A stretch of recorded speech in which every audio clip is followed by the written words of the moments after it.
এই মাছৰ ৰেচিপি আহকচোন আৰম্ভ কৰোঁ। এয়া আমলখি লৈছোঁ, আমলখিখিনি ধুই লৈছোঁ মই। এতিয়া কুকাৰত আমলখিখিনি বহাই দিছোঁ। ইয়াৰ বাবে লৈছোঁ ধনিয়া, সৰিয়হ, নিমখ, শুকান জলকীয়া আৰু লগতে মাছ কেইপিচ ভাজি লৈছোঁ। ৰংচুৱাকৈ ভজাৰ পিছত মাছ কেইপিচ উঠাই লৈছোঁ।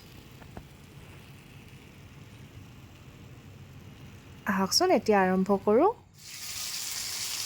কেৰাহীখনত সৰিয়হ আৰু জলকীয়াকেইটা দি মই আলুখিনি ভাজি লৈছোঁ।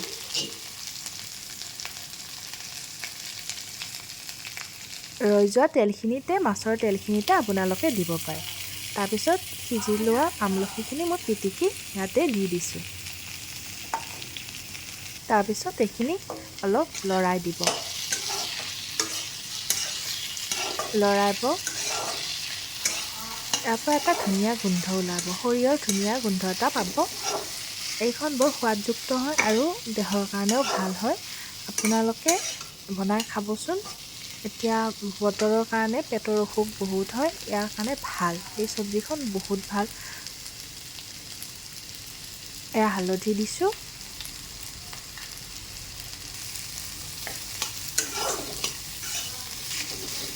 তাৰপিছত লৰাই দিছোঁ অলপ।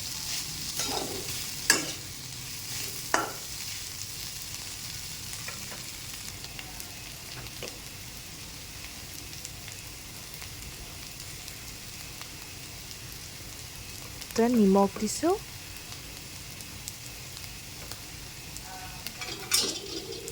নিমখ দি লৰাই দিছোঁ। মই কেৰাহীখন দেখি নাহাঁহিব দেই, এইখন মানে লৰ কেৰাহী, সেইকাৰণে অলপ ক'লা পৰি গৈছে।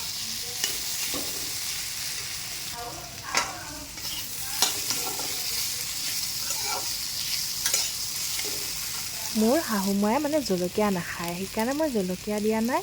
আপোনালোকে জলকীয়া ব্যৱহাৰ কৰিব পাৰে। তাৰপিছত মই গৰম পানী লৈ পেলাই গৰম পানীখিনি ঢালি দিছোঁ।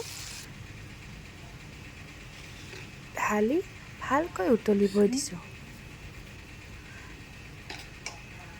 তাত অকণমান চেনি দি দিব পাৰে, মই অকণমান চেনি দি দিছোঁ। এতিয়া উতলাত মাছখিনি মই এপিচ এপিচকৈ দি দিলোঁ।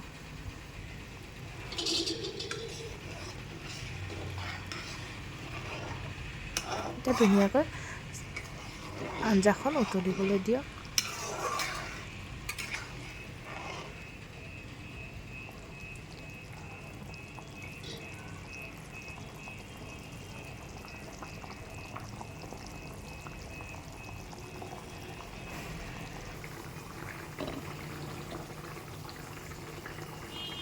উতল অহাৰ পিছত নমোৱাৰ আগে আগে কাটি থোৱা ধনিয়া পাতকেইখিলা মই ইয়াতে যোগ কৰি দিছোঁ।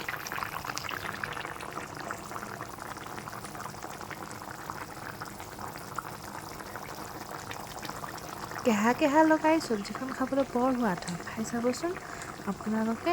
আৰু পেটৰ কাৰণেও ভাল, সৰু সৰু ল'ৰা ছোৱালীৰ কাৰণেও ভাল। আপোনালোকে খুৱাব পাৰে, সোৱাদযুক্ত হয়। তাৰ লগত মই এথালি ভাত মাৰি দিলোঁ দেই ৰাইজ।